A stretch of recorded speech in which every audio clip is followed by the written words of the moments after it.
مجموعة من المساجين محبوسين جوه كهف من ساعة ما اتولدوا، ما يعرفوش أي حاجة عن العالم الخارجي، مربوطين بسلاسل لدرجة إن هم مش قادرين يلفوا راسهم عشان يشوفوا إيه اللي وراهم، باصين للحيطة بس. في وراهم نار صغيرة بتطلع ضوء بسيط.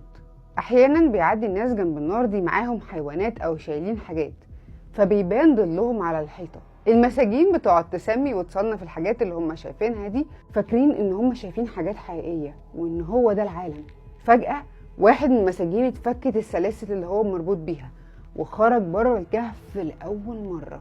تفتكر ايه اللي ممكن يحصل معاه؟ اول ما طلع من الكهف ضوء الشمس دخل في عينه، خلاه مش شايف حاجة، لكن مع الوقت بدأ يتعود عليه.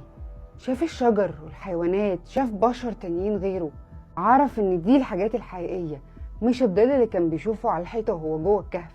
رجع تاني للكهف بسرعة عشان يقول للمساكين صحابه على اللي هو شافه، ويطلعوا هما كمان عشان يشوفوا العالم الحقيقي. بس لما دخل الكهف ما كانش عارف يشوف، لان عينه ما بقتش واخدة على الضلمة زي زمان، لدرجة انه كمان ما كانش قادر يشوف الظل على الحيطة. مساجين شافوا ان رحلة زميلهم دي خليته غبي واعمى، وقاوموا بعنف اي محاولة منه ان هو يحررهم. القصة دي بيحكيها أفلاطون عشان يبين لك قد ايه المعاناة اللي بيكون فيها العالم والفيلسوف لما بيجي يثقف الناس. وبيقول كمان ان معظم الناس مش بس مرتاحين في جهلهم، لا دول بيعادوا اي حد يقول لهم ان ده جهل. وده اللي خلى سقراط يتحكم عليه بالإعدام بتهمة تعطيل الحياة الاجتماعية. نرجع تاني بقى للنظرية بتاعت أفلاطون. لسه في ناس بتسأل هو احنا جوه الكهف ولا بره؟ هل احنا فعلا واثقين من اللي احنا بنعتقد ان احنا عارفينه؟